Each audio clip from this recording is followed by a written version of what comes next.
I hear my brother talking.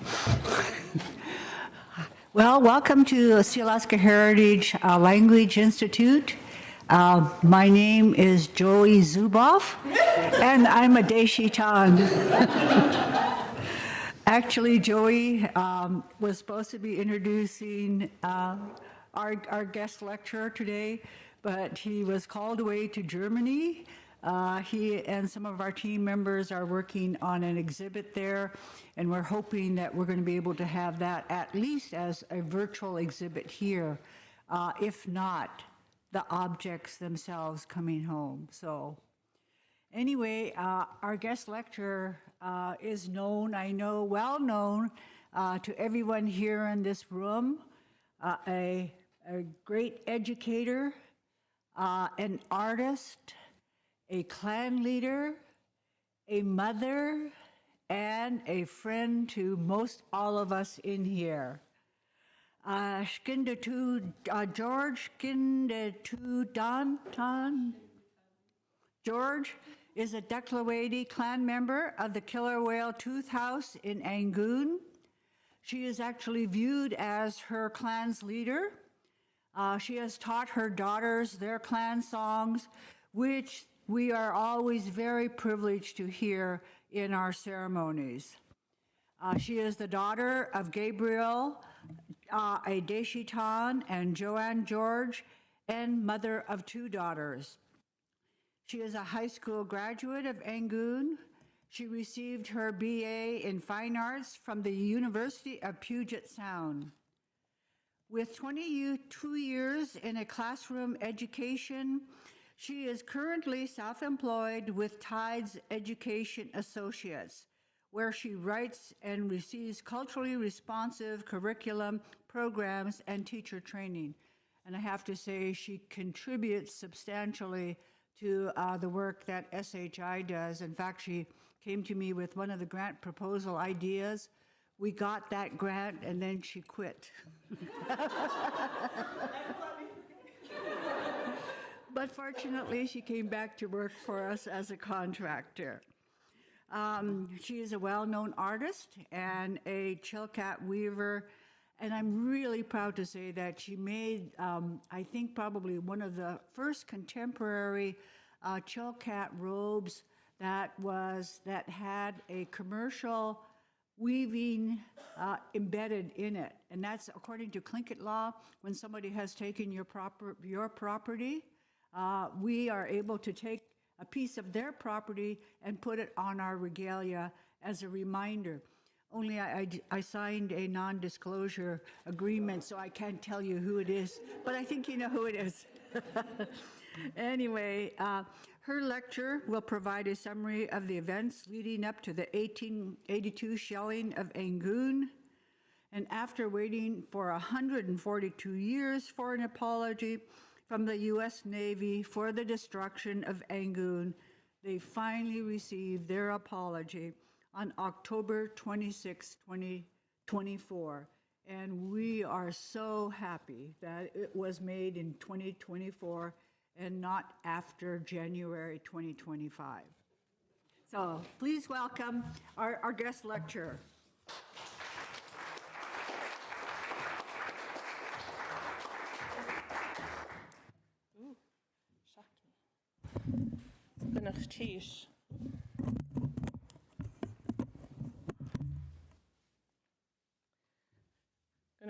Rosita.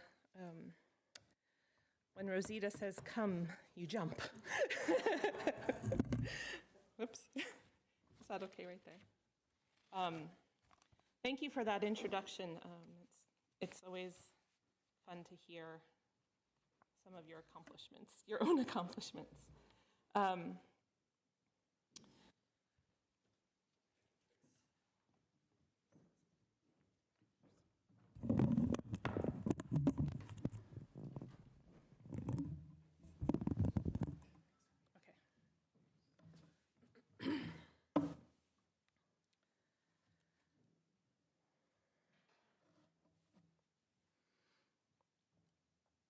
On October 26, 1983, I was 10 years old. I was growing up into a house that my father was born in, Kawdoolgaani, the Killerwhale Tooth house in Angoon. My grandfather, Jimmy George, was sitting on the front porch, speaking in Tlingit to a crowd of people who had gathered there to witness the raising of a Killerwhale totem pole. It was a memorial pole carved by Wayne Price that was promised to my grandfather the year prior in memory of the children who had died of smoke inhalation in the 1882 shelling of Angoon. I had grown up hearing about this history from my grandparents and was witnessing the fact that 100 years later, our people were still mourning the loss of lives and our homes. This pole that was going to stand right outside my bedroom was a 10-foot killer whale, practically looking in my window. And it was there to remember the Daḳl'aweidí children, like myself, who had died.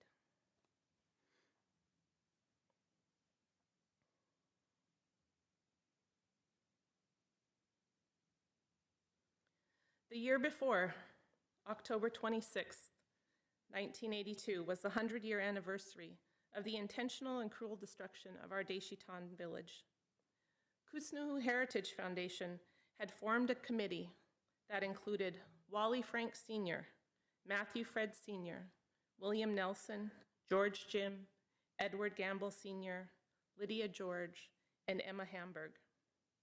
They were to plan a commemoration event that was to include the following: developing a master plan for the commemoration project to include carving and erecting totem poles bearing the crests of all the Angoon clans, restoring the tribal houses, reconstruction of a traditional community house, having the history of the event written from the viewpoint of the people of Angoon and illustrated by Angoon artists, developing a documentary film of the story of the bombardment to be aired nationally in conjunction with the commemoration, developing an educational film about the bombardment of Angoon with supporting instructional materials for use in Alaska schools, having the United States Navy name a vessel honoring the village, having the Secretary of the Navy officially acknowledge the unjustified and brutal attack of Angoon on October 26, 1882, and send a letter of apology to the people of Angoon. Conducting commemorative ceremonies October 24th through the 26th, 1982, in Angoon, planned by tribal leaders to make this a significant event in Angoon, in the state and in the nation. The 1982 event was held and planned and lasted 3 days. Tlingit local food was donated and prepared by the ANS and ANB presidents, Marlene Fred and Danny Johnson Jr., who led the effort. Dignitaries from around the state were in attendance. Governor Jay Hammond attended and received a Daḳl'aweidí name given to him by Eddie Jack. The entire community came together and danced in remembrance. Our oldest clan hats came out and danced alongside the youngest children. Totem poles for the Angoon clans were erected at the site of the new museum in Angoon. 5 poles were to be raised, including the raven, the beaver, the dog salmon, the bear, and the shark, representing the Daćl'aweidí, Tlingit, Daḳl'aweidí, and the Wushkitan. A small replica totem pole was presented to my grandfather as representation of what was to become the following year. During the commemoration, Matthew Fred, a Daćl'aweidí leader, asked for 2 minutes to be given to allow an opportunity for the Navy to step forward and offer an apology. The 2 minutes that followed were silent. A documentary film was made by KTOO and can still be viewed on YouTube, titled Angoon 100 Years Later.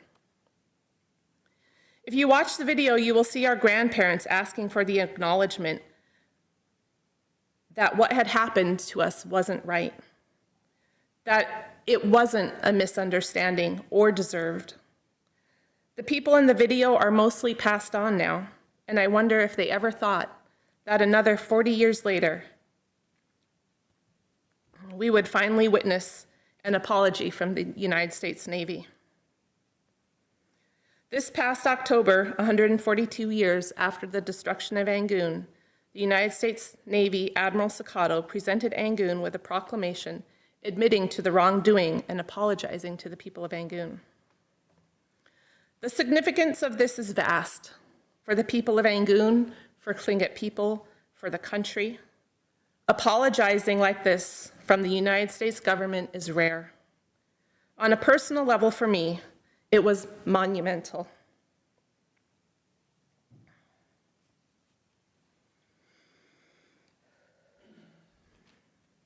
I grew up hearing about the bombardment. My mom was the artist who illustrated the pictures that were on display in the new museum. I watched her research, draft, and sketch those drawings. I watched my grandpa cry at the commemoration. Like so many of us growing up, our grandparents' tears became ours. In 1998, I began my teaching career in Angoon. I shared the only resource that I had about the bombardment of our village with my students. That was the documentary film that was produced about the commemoration. I was able to point out myself as a 9-year-old girl in the video to my class. We walked up to the museum and looked at the totem poles. Students identified their own clan crests on top of these massive logs. We walked to my house where the Killerwhale pole stood, and I shared the story. There weren't really any other accessible resources to share with my students at that time. But as the years went on and more things were available online, I eventually came across the handwritten ship's logs from the Navy that documented everything that they did, even the weather and the tides. I had heard of them before, but looking at the original documents hit me hard.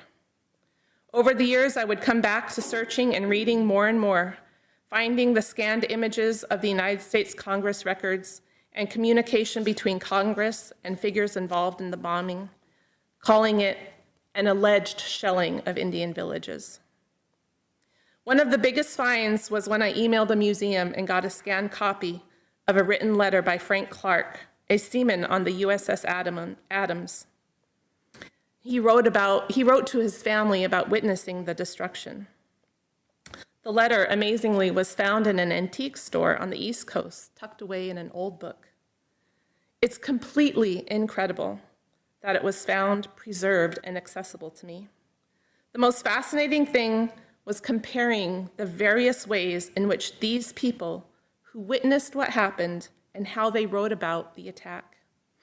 The casual recording alongside the weather and the tides, or the almost humorous way Frank Clark wondered how his captains would report the lie about the decisions that they made, to the way the First Lieutenant Healy tried to justify Commander Merriman's actions, and finally the most heartbreaking story of Billy Jones, who was a teenager and witnessed his home being burned down while holding the hand of his mother. His recounting is the only recorded first-hand account from a Tlingit. Now, I'm going to say I am not a historian, and I have not researched things beyond this event. I primarily did this to inform my students, and I would get sucked in. But I want to start this history at a place that I think it begins, and that's when the United States Navy established its presence in Southeast Alaska in 1879. The Navy dispatched the first U.S. naval commander to Sitka at this time. He was charged with the protection of American lives and property. He was Commander L.A. Beardsley. Beardsley had a great interest in maintaining peace with the local people by negotiating and honoring our laws and practices, which at the time involved resolving conflict with the use of payment in blankets. Emmons wrote, and I quote, "The Hudson Bay Company established the beaver skin as the standard of value throughout Canada, but owing to the scarcity of beaver along the coast of the British Columbia and Alaska, this could not be maintained. To some extent, land otter pelt replaced the beaver skin. For in 1840, when the Hudson Bay Company leased the littoral of Alaska from the Russian-American Company for 10 years, the principal annual payment consisted of 3,000 land otter skins. Later, the Hudson Bay Company's three-point blanket became a unit of value that was accepted by all tribes of the coast and held its place as long as the old communal life lasted. Around the walls of the old houses could be seen piles of chests filled with blankets, representing the wealth of its occupants. Blankets were universally worn by both sexes, distributed at potlatches, exchanged for canoes, or paid in settlement of obligations. The same blankets were not, however, used for both wearing and for payment. The blanket for wear was called the chu. The new blanket for potlatching and payment was tle. The establishment of commercial industries in southeastern Alaska and the employment of native labor revolutionized the life of the people. Not only did the blanket lose both its relative and intrinsic values, but the exchange came to be reckoned on a dollar basis. I almost wiped out that last line because I don't believe that that's what ended up happening, but that was what Emmons wrote back in the late 1800s, because we still do use blankets at our potlatches.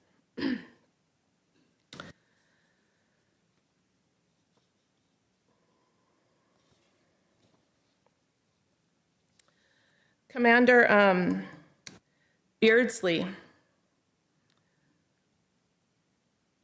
his beliefs are evident in his own words, and I quote him in saying, "If an Indian dies while in the house of another, or is killed while in the employment of another, the house owner or employer is responsible.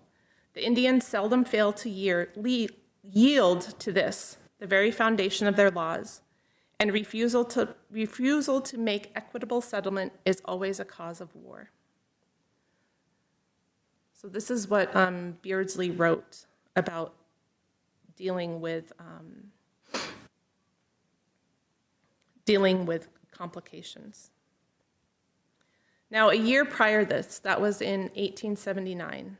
The year prior to that, in 1878, the Northwest Trading Company had established a post at Killisnoo, which is just south of Angoon on the island. If you've ever gone into Angoon, you land at the ferry terminal, you look across, there's an island there, and that's where Killisnoo is. So they established that in 1878. Then in 1879, that same year that the Navy came, they built a reduction plant and began fishing for herring to process into oil and fertilizer. The next year, in 1880, the Northwest Trading Company began taking whales for oil and fertilizer as well. That was also the year, 1880, that Commander Beardsley was relieved by Commander Henry Glass. Henry Glass continued Beardsley's policies on resolving conflict.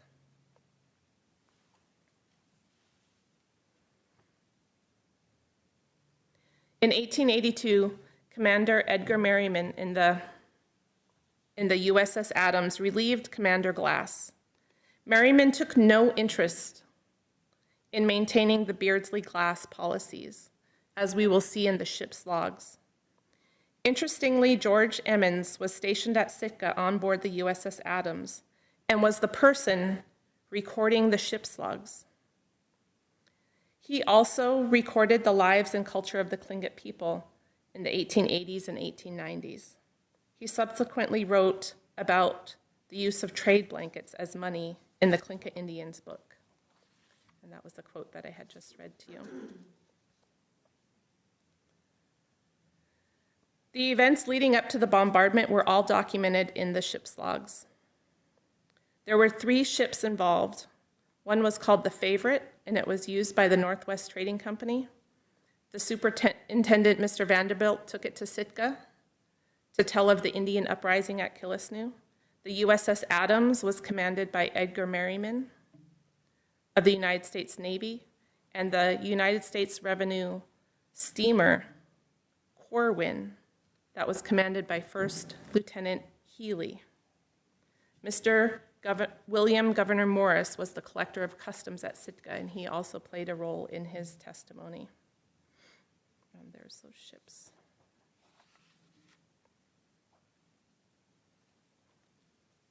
The ship's logs are really the precipice for all of this. For both the USS Adams and the USRC Corwin are break the day into 4-hour sections running from midnight to midnight. They document the ship, the commanding officer, the location, and the date. The heading on each of these logs is Record of Miscellaneous Events of the Day. Leading up to the point where we can study the ship's logs, we start on October 22nd. Sorry.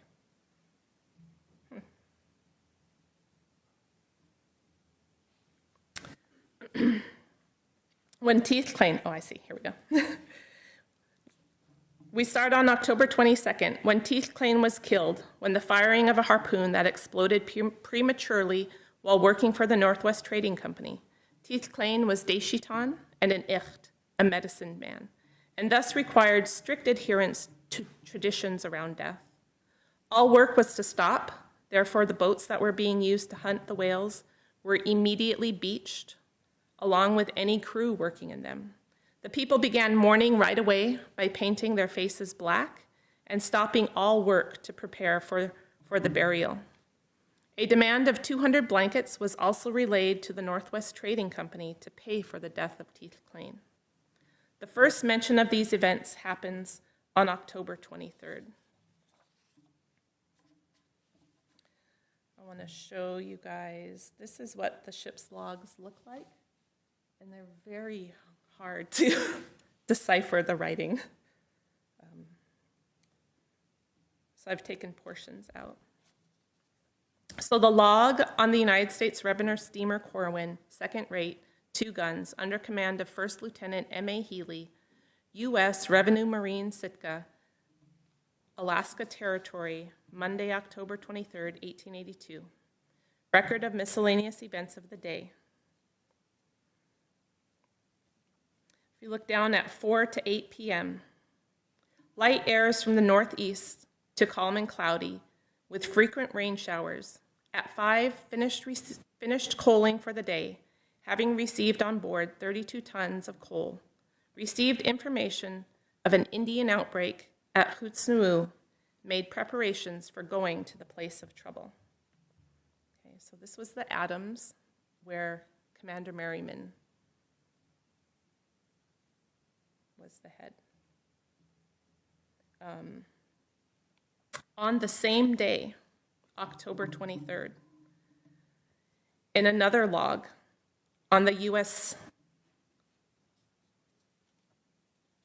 that was on the Corwin, on the U.S. steamer Adams. I'm sorry, you guys, I mixed up the days.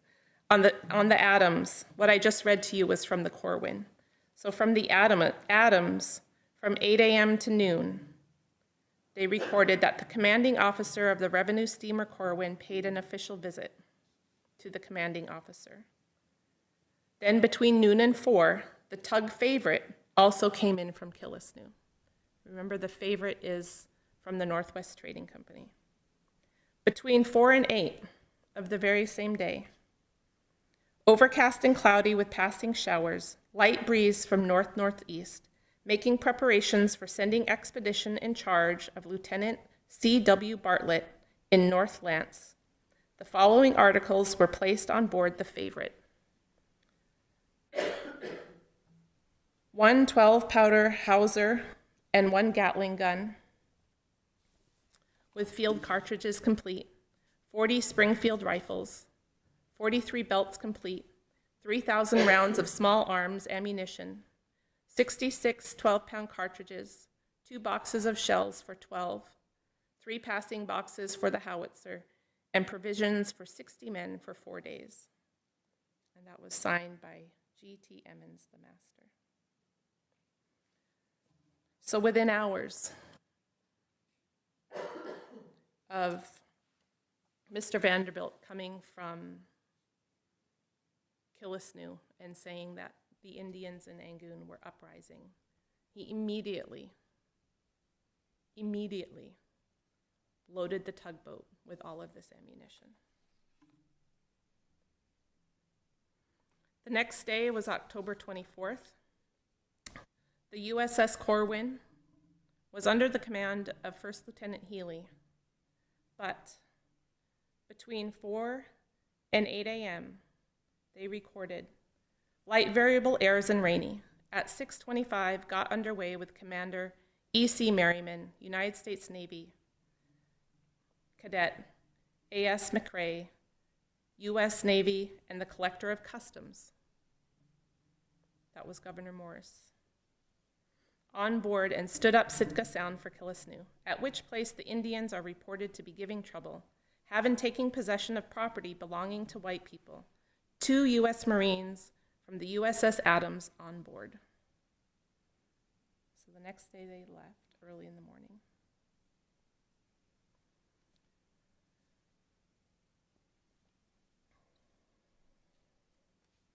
That night, they got to where they were across Chatham Straits. If you're familiar with the path between Sitka and Angoon, it's very narrow and very winding and very full of tides. And they anchored just out of sight across Chatham Straits from Angoon. So on October 25th, the revenue steamer Corwin recorded between midnight and 4 a.m., light variable breeze, overcast and rainy. 4 to 8 a.m., light variable airs to light southeast breeze and overcast with light rain. At 6:25 a.m., got underway with the Favorite and steam launch in tow and stood across Chatham Strait. 8 a.m. to noon, light airs from southeast, cloudy with occasional showers. At 8:40, cast off from tow. At 8:50, anchored at Killisnoo, 11 fathoms of water, 30 fathoms of chain.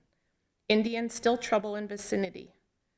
At 10:04, got underway and stood around Killisnoo Lagoon, preceded by the Favorite and steam launch. From 10:40 to 11:10, working engine bells. At 11:10, anchored off the summer village, 16 fathoms of water, 45 fathoms of chain. Landed men, took a number of Indian prisoners, and took charge of all the canoes.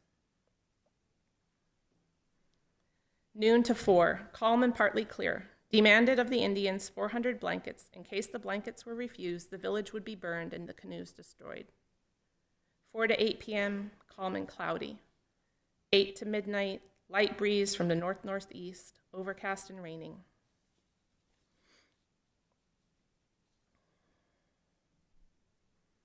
This is the log from the 26th.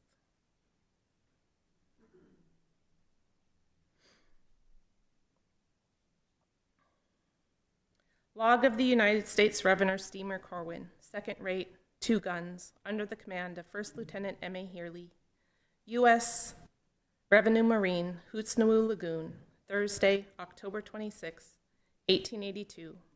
Record of miscellaneous events of the day. Midnight to 4 a.m., gentle breeze with northeast and heavy rain squalls. 4 to 8 a.m., gentle northeast to north-northeast breeze with heavy squalls of rain. 8 a.m. to noon, gentle to light breeze from north-northeast, overcast and raining. Made preparations for shelling of Indian villages. Noon to 4 p.m., light breeze to light airs from northeast and cloudy.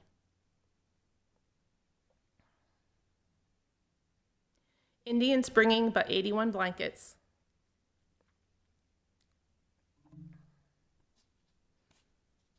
Burned their summer houses.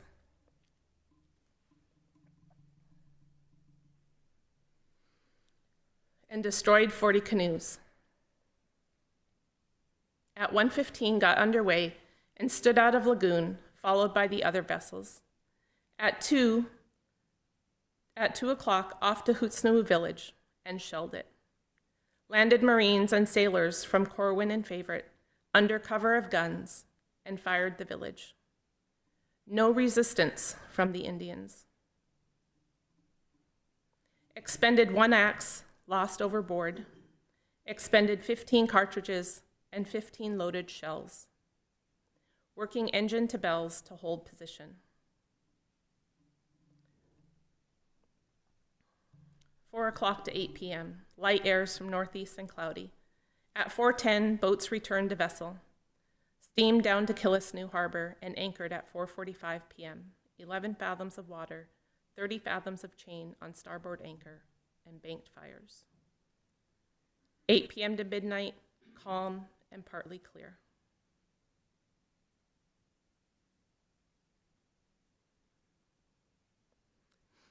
I want to point out the time here, because if you're familiar with Angoon, we're out on an isthmus, and around that isthmus into the bay, at the end of the bay, we had a summer village. We had fish traps there, we had smokehouses there. We were very well known for growing potatoes. People came and traded potatoes with us. If you go there now, just inside the tree line, you can see mounds of garden rows. That was the first place that they went. So when they say that they destroyed the summer houses and canoes, that was our summer camp right near Angoon. At 1:15, they came out through the rapids, around Danger Point, and into front of Angoon. At 2 o'clock, they started shelling it. The next time they mention is at 4:10, the boats came back. So for 2 hours, they were shelling and raiding and burning before they went back to their boats and left. So I feel like that's a significant amount of time.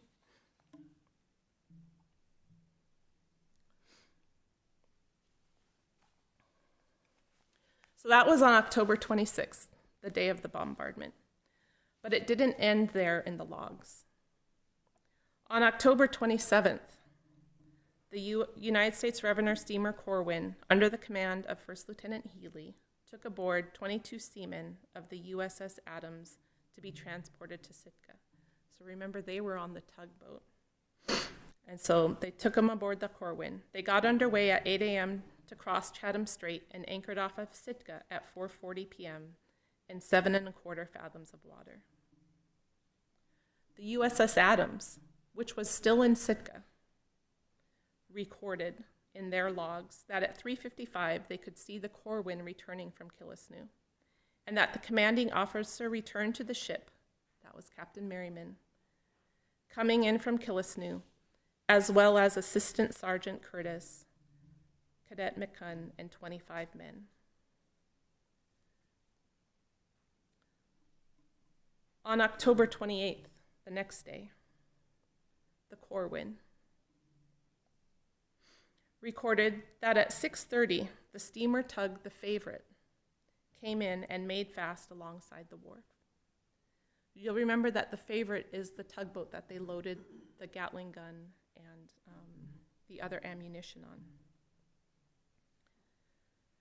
The remainder of the expedition sent into Killisnoo under the command of Lieutenant Bartlett returned in the Favorite, received on board 14 Marines, 19 men, 1 Gatling gun complete, 30 rifles, 29 belts, 2,400 rifle cartridges with 12-pound shells, and 10 Indian blankets.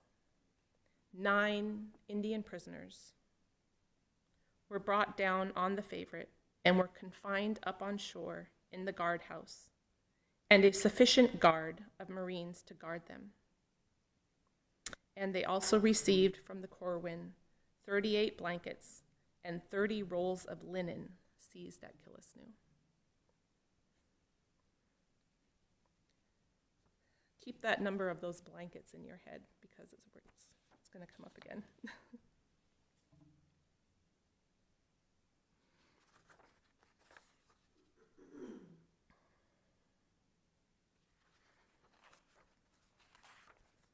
Look, my papers are out of order.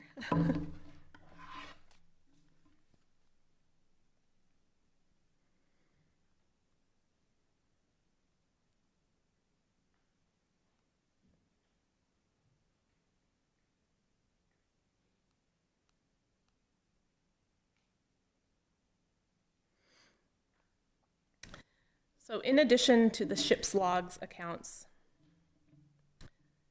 years later, as I mentioned earlier, Frank Clark, who had written home in November, remember all this happened in October, he had written home in November telling his family at Sitka that Sitka was the best looking town in Alaska and that the venison and halibut were both much relished at first, but are becoming a little more monotonous.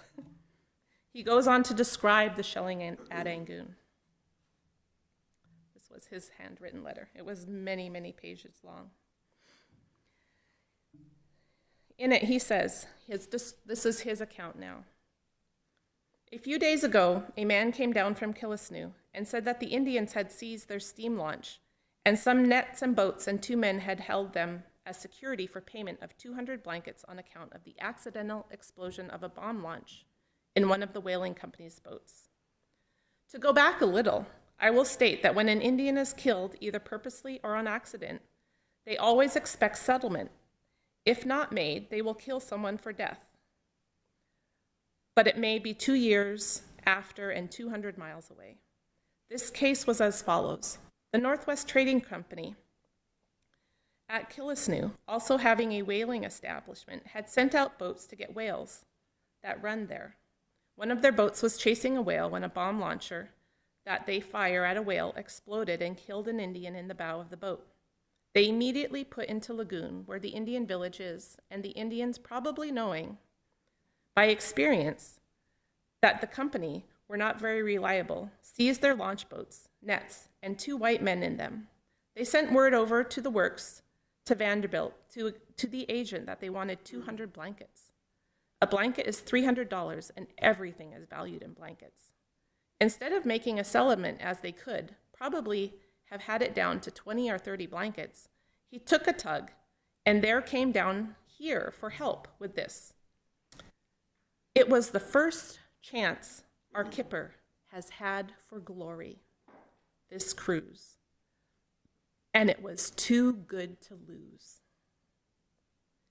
He took 40 men in charge of Lieutenant Bartlett and 20 Marines in charge of Lieutenant Gilman, and he went up on the Corwin, a revenue cutter that happened to be here at the time. He took the collector of customs here along with him and a couple of Marines. Lieutenant Bartlett went on a steam tug belonging to the Northwest Trading Company. He took, besides his 60 men and rifles, a howitzer and Gatling guns. All this preparation against a lot of Indians, half of whom were unarmed. On their arrival at Hoochnoo Indian Village, where the property was seized, they found the 2 white men released and the property all restored. The captain then notified the Indians that they must pay him 400 blankets as penalty for their unlawful conduct and gave them until the next day at noon to raise them. The next morning, they had raised only a little over 100, and at noon, only 130. He then burned and bombed the few houses that were on one side of the village, and at the same time raised his demands to 800 blankets, which is $2,400. They did not comply, and then he gave orders to shell the town. After firing 30 or 40 shells into the town, he sent the sailors and Marines and burned about 40 houses, some of which cannot be replaced for $3,000, and only left 5 houses standing. Besides the dwellings, there was a large number of storehouses filled with smoked salmon and other winter supplies. All of these were burned too. Many of the Indians were away at Hasselberg Mine, and their houses contained everything they possessed and were all burned up. Of course, those Indians who were there saved what they could before the burning. Mr. Vanderbilt, who is prejudiced against the Indians, estimated their loss to the tribe at $30,000 or $40,000. This, of course, does not include the suffering to the women and children who will suffer from want of shelter and food during the winter. As the weather there is much more severe than here, it will undoubtedly cause much suffering. Most of the officers, including myself, consider it a brutal and cowardly thing and entirely uncalled for. It would have been well enough to have arrested the ringleaders and punished them. But in this case, many innocent people suffered more than the guilty, and a large number of helpless women and children. It is estimated that there are about 800 people in the village. We are all anxious to see the account the papers will give of it, and the report the captain will give of it. In other words, how big a lie he will tell in order to justify himself. That was Frank Clark, and he was on the USS Adams under Commander Merriman.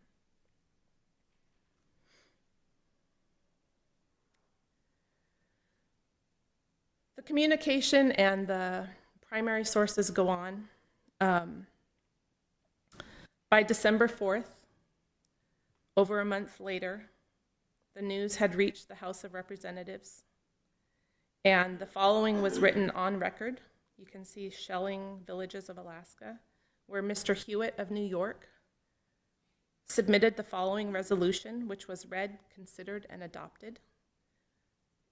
It states, whereas it is publicly reported that the United States Revenue Cutter Corwin has recently shelled 2 villages in Alaska, resolved that the Secretary of the Treasury be requested to report to this House whether the statement is true and if the circumstances of which called for the procedure and the orders under which the commander of the Corwin acted and all correspondence in relation thereto.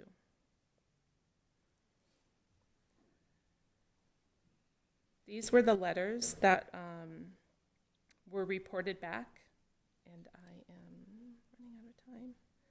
But in these letters, we get an account from Lieutenant Healy, who was the commander of the Corwin that Merriman boarded.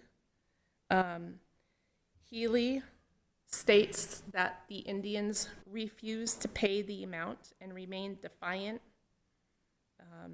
And so he talks about that as the reason why they went ahead with the bombing. He states that they destroyed the entire village with the exception of the friendly Indians. Then we get an account of the collector of customs from Sitka, Morris. He wrote in a letter that was dated October 28th that the Indians evidently thought that this was a game or a bluff, and that they were surly and impertinent and affected not to think that Commander Merriman would put his threat into action. He states that the Indians, having failed to come on time, that Commander Merriman made good on his threat and destroyed their canoes and shelled and burned their village. He says that my object in addressing the department under this subject is for the purpose of placing my opinion on record as to the propriety of this measure and the absolute necessity which existed for such harsh measures being adopted. The Hoochnoows are a rich and warlike tribe, very insolent and saucy towards the whites. As long as the native tribes throughout the archipelago will feel the force of the government and are not punished for flagrant outrages, so much more dangerous do they become, and are to be feared by isolating prospecting parties of minors. Once, let it be understood by the Indians that the life of a white man is sacred, and that they will be severely handled if they harm him. There will be no danger or difficulty in small parties traversing the country in search of mineral and other wealth. The punishment has been most severe, but in my judgment, the very thing that was needed, and unhesitatingly, in my opinion, is the prompt and energetic action of Commander Merriman to be applauded. And that this occasion is sought to express great confidence in the result of his action and general management of the Indians. Since he has been on this station, owing to the heavy drought of water needed for the Adams, the presence and cooperation of the Corwin were most opportune. The conduct of Lieutenant Healy in command of said vessel is especially to be commended, as that of an officer and a gentleman, and a credit to the service. His officers and men conducted themselves well throughout the whole affair, and therefore deserve special mention. It wasn't until January 8th that the Secretary of the Treasury turned in Merriman's account. Commander Merriman was the top officer that was the one to make the decision to go over to Angoon and do this. His account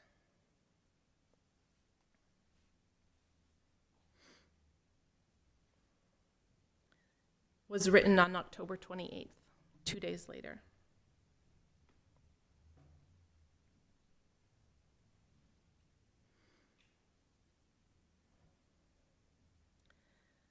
I'm going to summarize. He said he fined them 400 blankets, gave them 24 hours to bring it in. He said that the Angoon people took their food, blankets, and canoes and hid, and did not bring any blankets, that we refused to bring any at all. Now, he is the only one who states that no blankets were brought. He then talks about going and opening fire on the village, and says that he purposely spared some houses, although apparently accidentally sufficient to house the Indians for winter. After shelling the town for some time, Lieutenant Bartlett landed his force in the Corwin's boats and one whaling boat and fired the village, sparing 5 houses. They're the only ones that say any houses were saved. All other accounts say everything was destroyed. So in sharing these, what really stood out to me and what I'm hoping you're seeing is the discrepancy between the logs and the eyewitness accounts of the people that were involved. Merriman states again that there were no blankets. The logs state that there were 51. Frank Clark said over 100. They say they spared houses, but no other account says that. The collector of customs only seems to be concerned with punishing and teaching a lesson, so he's using that as justification. And so there's all of this that is not lining up. Earlier I mentioned, and the title of this lecture is about the only recorded eyewitness account from a Native person who was there, and that was Billy Jones. And this is Frederica de Laguna visited Angoon in 1949 and 1950 in the summer and interviewed people, and she commented that as soon as she would meet people, the very first thing anybody wanted to talk about was the bombardment.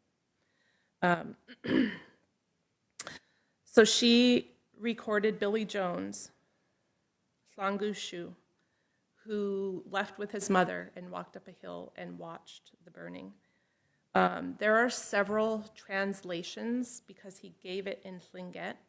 This translation that I want to share with you today was translated by Kingisti, David Katsik, while he was sitting with my uncle. So the words of Tlangushu. I want you to hear it from my mouth, respectful people. We live here at Angoon. We lived here long ago. In the beginning, there was a beaver trail going through this land, our land, the inlet. This is why we settled here. It looked good to our eyes. It has been a long time. I've gotten old there. While I was a young man, our land was treated in an evil way by the white people for no reason at all. I know the story well about our land, Angoon. Okay, my name, and the one that is speaking is Tlangushu, is my name.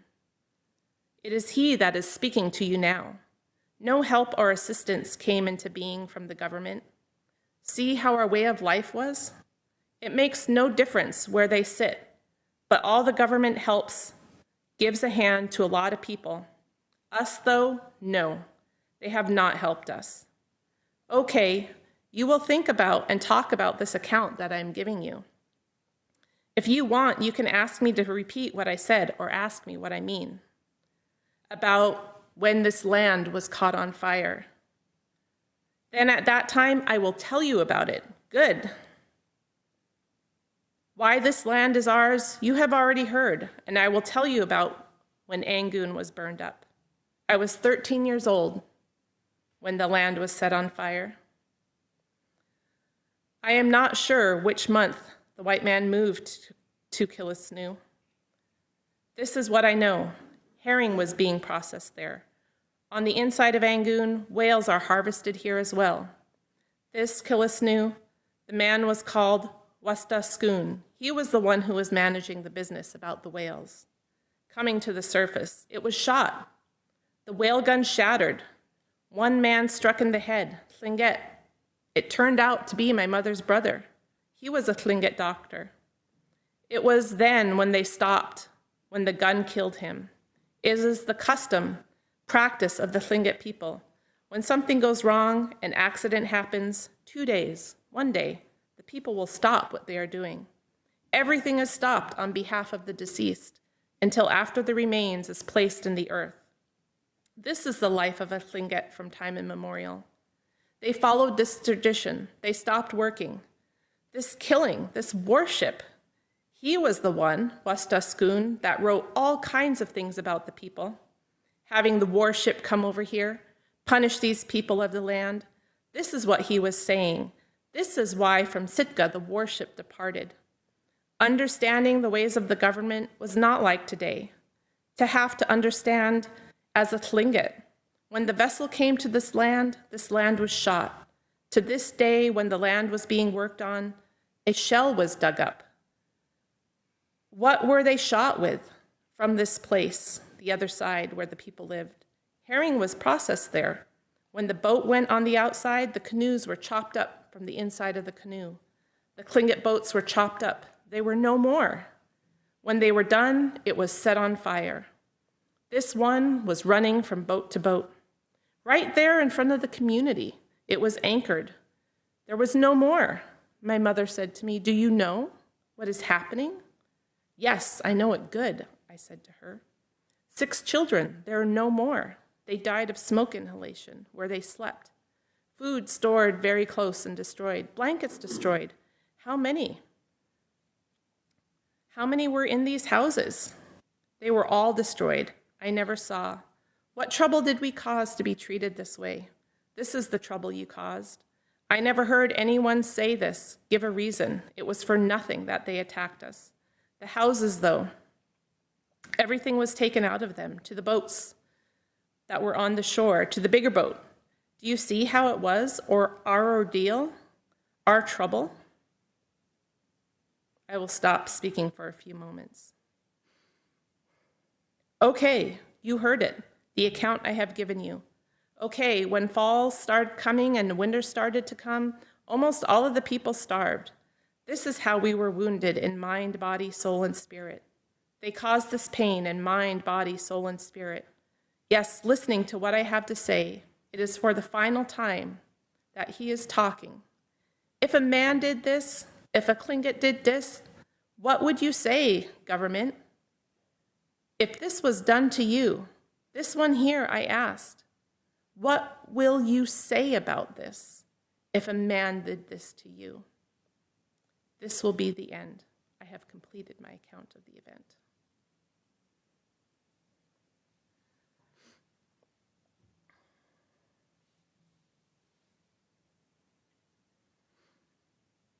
So that was in the 1950s. In the early 1970s, Daḳl'aweidí brought the shelling of Angoon before the Indians Claims Commission and hired Philip Drucker to analyze it. And there was an incredible plaintiff's report with a lot of information and comparing. And it was then that there was an out-of-court settlement for $90,000 for where the government said it shouldn't have happened, but there was never an apology. In 1982, at the 100-year commemoration, Governor Jay Hammond talked about the lawsuit, and he said it took 90 years for the government to formally admit that the attack was most likely unprovoked. But he went on to talk about how that couldn't be really considered compensation, proper compensation. Just a couple more things, some more primary sources. These two dishes were saved from the bombardment and they're currently housed at the Alaska State Museum. Many people know about the beaver prow. That was not in Angoon at the time, and this canoe is known to be the canoe that saved Angoon because we were able to use it to hunt and fish during that winter when we had no food. It's regularly brought out at Daḳl'aweidí now and placed right there in the middle. And that brings us to the apology, which this past year on May 1st, I was lucky to be on a call with Rosita when Admiral Sakado came on and said that the Navy was officially going to apologize. They had made a commitment to it. And that brings us to this past October, where 142 years later, after that overcast and rainy day, Angoon came together again to sing and dance and remember that tragedy that we didn't deserve. This time, my children were there to witness and dance alongside the ancient hats, just like I did when I was a little girl. The Navy, once again, was offered time to apologize. And this time, Admiral Sakado stepped forward and shared the proclamation. I was going to close with it, but it's already 1 o'clock. So thank you. I skipped over a lot of things. I really, I'm sorry if just listening to me read things to you was boring, but it's really where we get all of our information from, and just reading the primary sources, I feel like, and hearing those primary sources from the people who were there gives us a much better picture than somebody who's trying to interpret what had happened for us. So, G'nachchish for listening. Hopefully I didn't stumble too much.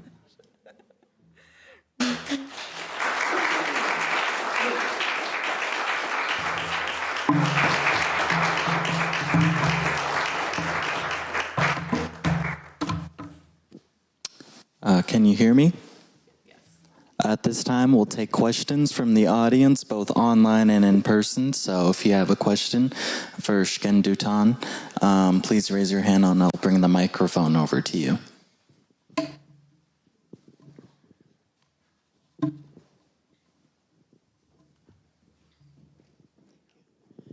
Yes, thanks for that presentation. It was really interesting. I just wonder how many people were left alive after the bombardment? How many were killed? There was a census not long after that said around that there was like 420 people, but there's not really an accurate count. Yeah.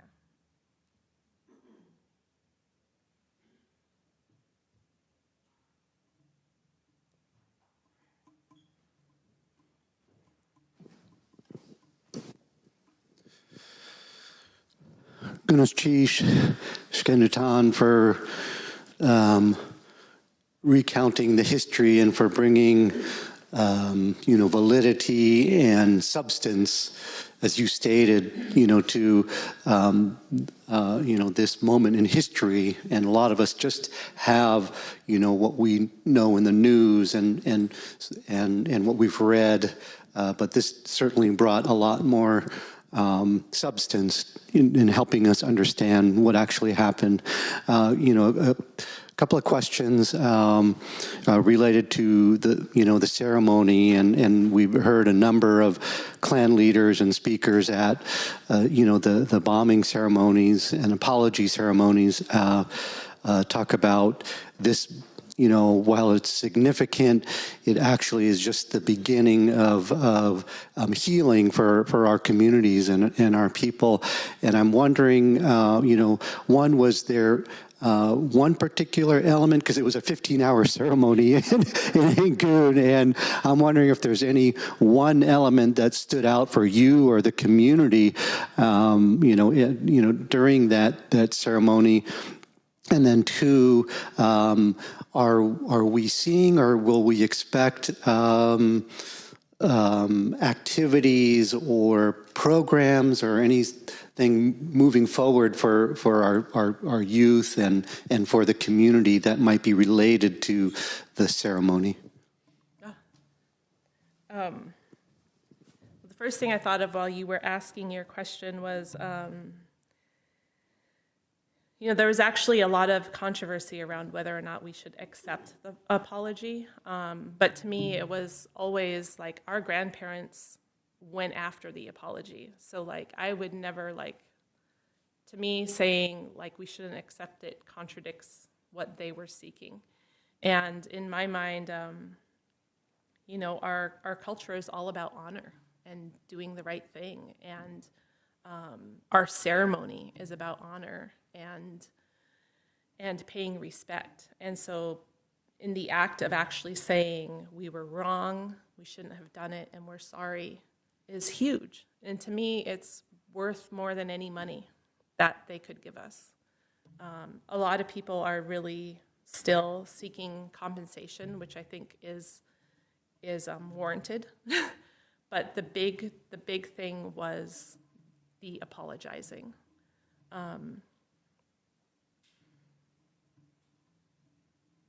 What was you were asking about the people, like what things stood out at the ceremony? You're right. It was very long, and we started on time. Very proud.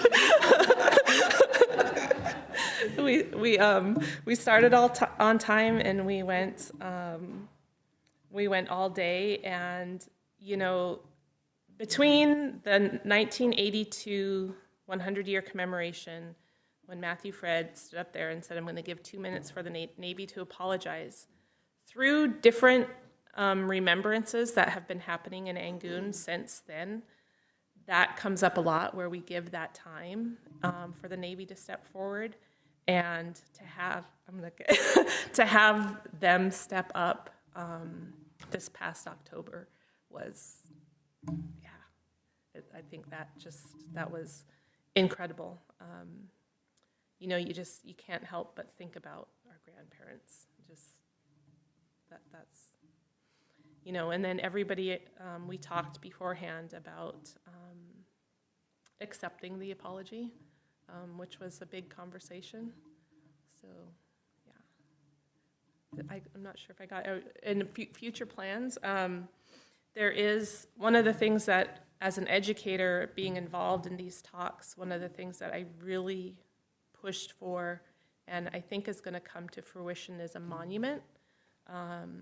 And because I want so many people came up to me and said, I didn't know about this. Like, what happened? Like, I don't really know about this. I know Angoon was bombed, but what happened? So many people even now, still don't really know. And so I want there to be something in Angoon that teachers and kids and visitors can walk by and see and get a summary of what happened, and hopefully spark their interest, like mine has been, in researching and teaching our students. One of the things that was on the list from the 1982 thing was they wanted there to be school materials. And I am working with Emma Demmer in Angoon. She wants to develop a curriculum for Angoon, but hopefully it could kind of be expanded.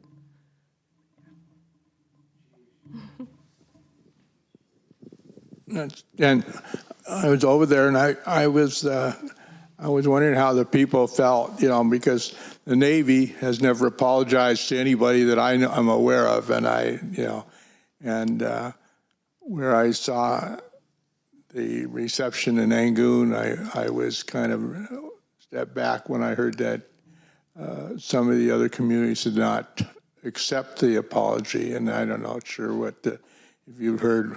What would it take for them to accept something like that? Because it is serious, but it's also recognized that what the government has done to us over the past years, and I'm afraid of what's going to happen again now.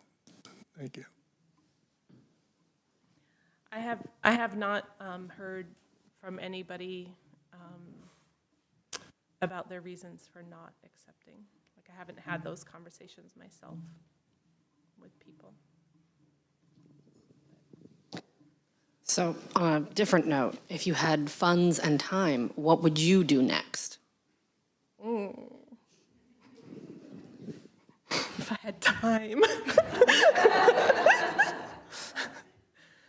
I think what I would do next is kind of what's already happening. I mean, I'm really excited about the monument that we're going to have. I think that accessible curriculum and materials is crucial, and I'd love to see like another updated video. Like the Angoon 100 Years Later is really easily accessible on YouTube, so like another film, maybe going into more depth, because even at that time, some of the stuff on there, it's like, oh, it was a misunderstanding, and I'm very adamant that it was not, and I feel like it's there in the documents. So. Can I do it again? Where I don't get lost in my papers. Shgendootan. On the list also, I work in an architecture firm. I'm a historic preservationist, and we're working on actively building back clan houses. And I was wondering if there was anybody in the community that was interested in building back clan houses, and so that was on the list as well. There is, and there's a lot of culturally, there's a lot that goes into building back a clan house, because of the ceremony that comes with working on a clan house. It's hard to bring funding in from somewhere else. So like, I know that our clan house, the Killerwhale Tooth house, we've been working on it, and I very purposely only hired Dać'hitan people to work on it, because those are my opposites and that's who I would pay. And so that when I'm able to dedicate the house, I have people to pay. So there's a lot that when you start bringing in Western ways of paying for things, that it leaves you lost in the ceremony, if that makes sense. And so I think that might have been where the restoration of the clan houses kind of fell apart back in the 80s, because there's an amazing book where they had an architectural firm draw out all the plans for the houses, and then it never came to fruition. I was alive but young and didn't really know what was going on. So that kind of, from what I've heard, I think that's kind of what happened. But there definitely is interest in having them standing. I mean, I'm really proud of Angoon because our clan houses were rebuilt after that, and we're one of the few villages that have a whole front street full of clan houses that are still standing, but they're not going to be standing for much longer. Yeah.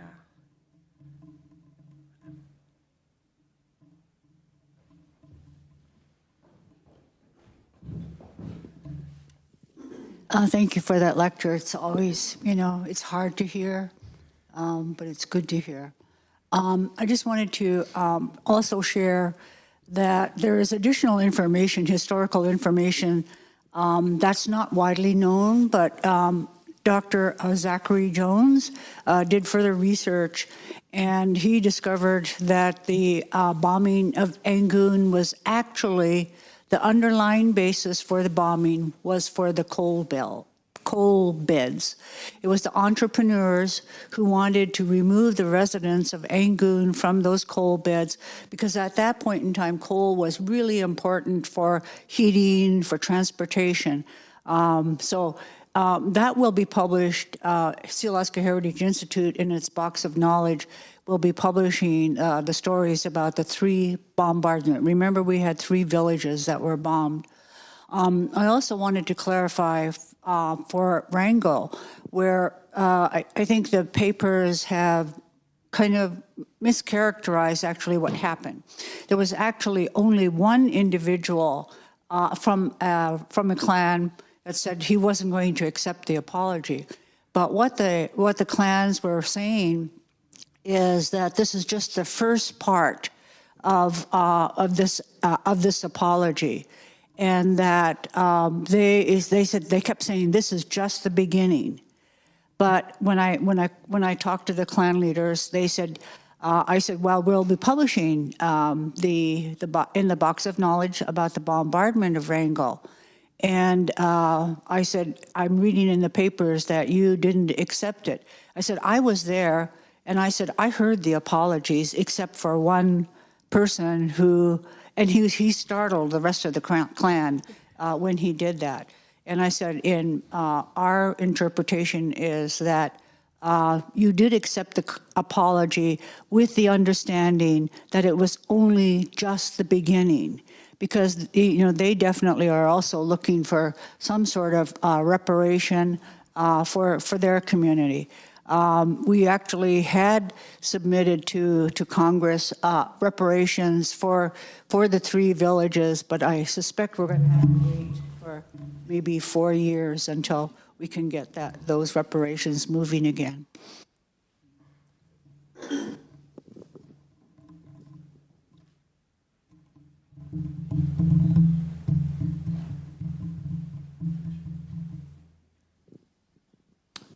Gunas Shgendootan yuchatangi yagi gunas shakadeji at hayuchatangi is ka hakosti is gunas shisha hakana kautu sinuka achowe ikatu latin. So I just said really quick, thank you for fighting for us. Thank you for fighting for our language and our culture, and we appreciate all of the hard work that you've done. And because of that, we hold you high above ourselves today, and we cherish you. Ganesh.